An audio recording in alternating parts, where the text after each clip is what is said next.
Hi, I'm Gayla Kraetsch Hartsough, and I'm the screenwriter of the script Heloise and Abelard. Heloise and Abelard is based on a true story. Basically, 7 love letters written over a 20-year time period have survived the pillages of the bubonic plague, the Napoleonic Wars, and even World War II in France. These letters are more than 900 years old, and they are the basis for the script and the tale I'm about to tell you. The love of Heloise and Peter Abelard is one of the greatest and most tragic love stories of all times.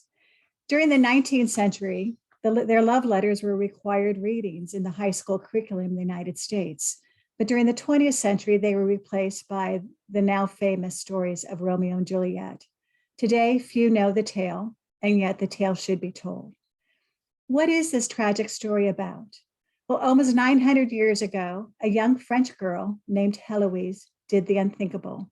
She fell in love with her tutor, Peter Abelard, who was 20 years her senior. What followed was a forbidden love that spanned 2 decades amid the searing backdrop of political and religious turmoil. The affair cost the lovers everything they had. Now, let me give you a context in terms of the times that we are talking about. Notre Dame Cathedral had its groundbreaking ceremony in Paris. That red dot that you'll see on the map is where Notre Dame Cathedral is today, and Heloise grew up near there. The Vatican and Rome and the King of France are at odds over power. The Pope needs funds for the Crusades. There are conflicting religious values between the academic intellectuals and religious fundamentalists, very similar to the religious struggles going on today. Women are burned at the stake for adultery, abortions, or having children out of wedlock. Wild beasts and robbers roam the countryside, so abandoned wives, the elderly, and the poor seek refuge in convents and abbeys. It is 1142 AD. Now, Heloise. Even as a teenager, Heloise was considered the most brilliant woman in all of France. She had already mastered 4 languages, mathematics, the classics, and science. Peter Abelard is the most brilliant professor at the Sorbonne. In many ways, he is similar to a rock star today. Male students would flock from all over Europe to be able to attend his classes. But some of the religious fundamentalists viewed his free thought teachings as a threat to the Vatican. There's one more person I should tell you about. Canon Fulbert is Heloise's uncle and guardian and wants only the best for her. He indulges her with the finest tutors of Paris, but she quickly surpasses their knowledge. She begs her uncle to have the popular professor Peter Abelard tutor her, since women cannot attend the universities. The uncle talks to Peter, and he knows that Peter won't tutor Heloise because he only teaches males. But Peter agrees to meet her and let her know that he cannot possibly tutor a girl. When Peter quizzes Heloise, he is intrigued with her challenging insights. So much so, he offers to tutor her for free. Now, parents even today trust their children's teachers not to harm them. So was the case with her uncle, especially since Peter's life had been one of celibacy and complete devotion to his students and his studies. But Peter doesn't only teach Heloise about theology, philosophy, Aristotle, but also love. And in so doing, he falls in love with her, a love that will transcend eternity. Her uncle becomes furious when he learns about the affair and that Peter has seduced Heloise. Peter is twice her age and old enough to be her father. Moreover, the uncle is sexually obsessed with Heloise himself and doesn't believe any man is worthy of her. Now, you also need to know that Heloise's uncle is not really her uncle, but rather her birth father. He took her in once her mother died. Her mother had been his whore, and he had Heloise call him uncle since he was a canon and supposedly celibate. Therefore, he had to keep her illegitimacy a secret. Now, her uncle also knows that Peter has put Heloise's life in danger. If the church's morality Gestapo learns that she's had an affair, she could be burned at the stake.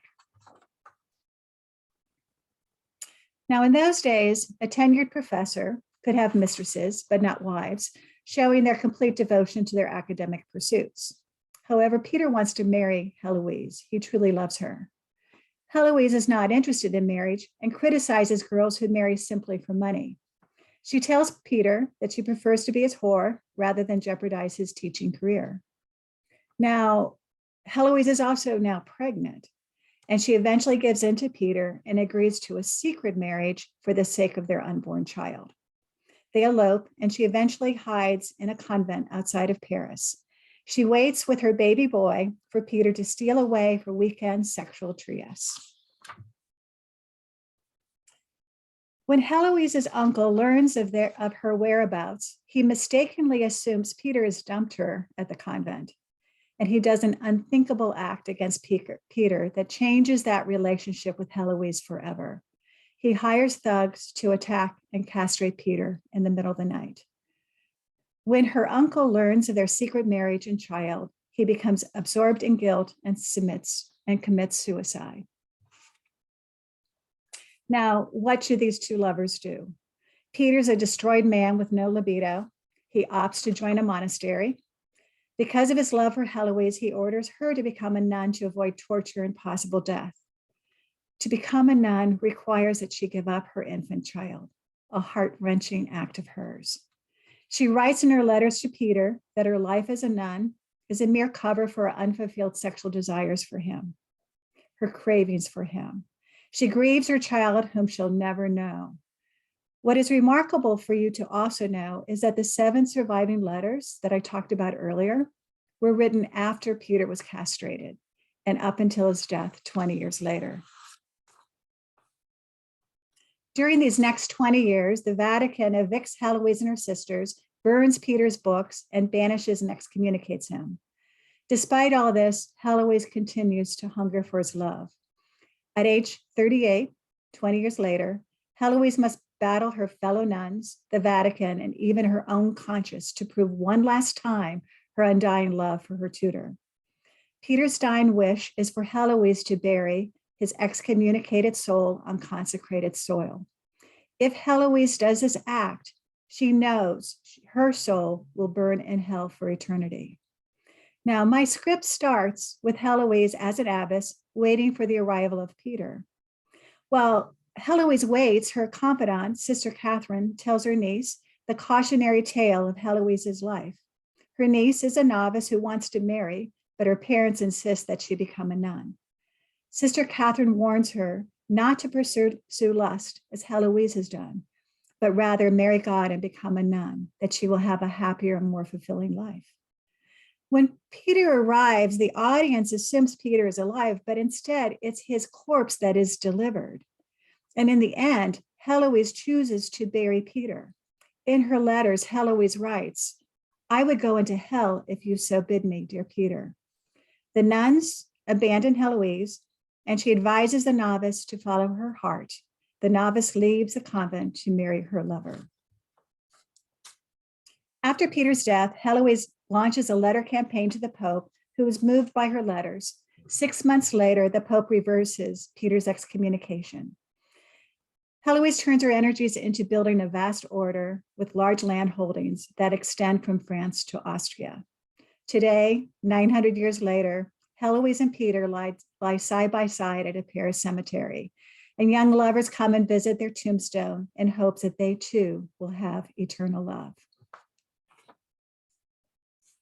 Now, Heloise and Abelard is a legendary tragic love story that calls to mind Romeo and Juliet that has been filmed, made into plays, and produced time and time again this last century. I often wonder how Romeo and Juliet's life might have been different if they had not committed suicide. Would they too have shared love letters as they continued to live apart? Romeo and Juliet had to deal with battling families. Heloise and Peter had to fight against society and the church. Love stories, especially tragic love stories, always do well at the box office. Titanic still holds the all-time record at $1.8 billion in sales. There are many other great love stories, including Shakespeare in Love, Atonement, Sense and Sensibility, and the list goes on. Love stories reach many market segments: youth, females, Gen Xers, baby boomers, and foreign audiences. Women today will relate to Heloise's struggles to be recognized for her intellect, her limited career options, and sexual oppression and discrimination. Many of the issues facing Heloise persist today: women's rights, evangelical debates, and involvement in politics, abortion, and the list goes on. In Heloise's era, the choices were marriage or a nunnery, and she worked to give women more choices that we may have them yet today. We have thought about possible talent for the roles of Heloise and Abelard. In the case of Heloise, the part spans 2 time spans: Heloise at age 18 when she falls in love, and then Heloise at 38 as an abbess, successfully running the abbey and grieving over her dead Peter. We feel the same actress could probably play both parts because a nun's habit and absence of makeup will readily age most actors, but one could have 2 different actors play the roles. We also have dream possibilities, as you'll see, for Abelard on the screen. The role of Sister Catherine is also important, as Heloise's trusted and faithful friend from her youth and throughout her career as a nun. Because of their longstanding relationship, Sister Catherine can confront Heloise about her decisions. She watches Heloise fall in love with Peter and sacrifice everything: her child, her scholarly pursuits, and her marriage, all for Peter. As far as Sister Catherine is concerned, love ruined Heloise as she shares Heloise's backstory with her niece, the young novice. Finally, there are many actors who would find the conflicted role of Canon Fulbert, Heloise's uncle, a compelling role to play.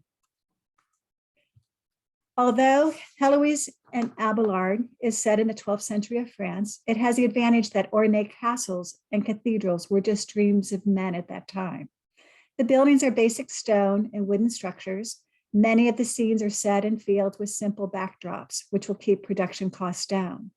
Although the most authentic setting may be France, the film could be shot in the United Kingdom, Europe, or North America. In fact, as an example, I obtained a $20,000 grant to write, produce my 3rd short film on her life. We shot it at a church along Wilshire Boulevard in Los Angeles, and the short went on to screen at several festivals. I did so much research for the short film that I went on to write the feature script Heloise and Abelard, which CAA gave a recommend. And I also have written the TV pilot and Bible for a mini series for TV on Heloise and Abelard. And in the mini series, I can develop further the conflicts between the Vatican and the King of France that threaten Heloise and Peter. You'll see here my bio. I've written several award-winning feature and short film screenplays. My 3 short films have screened at more than 50 festivals and have won Audience and Best in the Fest awards. 3 of my feature scripts have been optioned. I like to tackle societal issues and create powerful and credible characters in challenging situations. I'm especially drawn to strong, smart female characters. My PhD was useful training in conducting the research into the lives of Heloise and Peter. Most of the writings are on Peter. As a woman, I wanted this script to be from Heloise's point of view. Elaine Hastings-Adele has also been a champion of my work and the script. She's available to work as a producer on Heloise and Abelard. She has worked for Ridley Scott at his Paramount-based Percy Main Productions, at MGM Path, and elsewhere. Another colleague is S.J. Munez Main, who is a Costa Rican American director, and she would be interested in directing the film. I was attracted to her because of her energies, creativity, and prior work with Merchant and Ivory. She is an award-winning director and producer with 50+ awards. Her films have screened at Sundance, Sao Paulo, Palm Springs, Dallas, and Clermont-Ferrand in France. She holds degrees in MFA in film from Columbia, a BA in acting and directing from UCLA, and a PhD in cinema production from the European Graduate School. As a screenwriter, I own the rights to the screenplay. In addition to the recommend from CAA, a production company of Paramount also gave the script a recommend in its coverage. The script has won Screenwriting Festival and competition awards and has placed in the top 10% at Nickel Fellowship. If you would like more information, please feel free to contact me. The information is on the screen. I appreciate your time and interest in this project.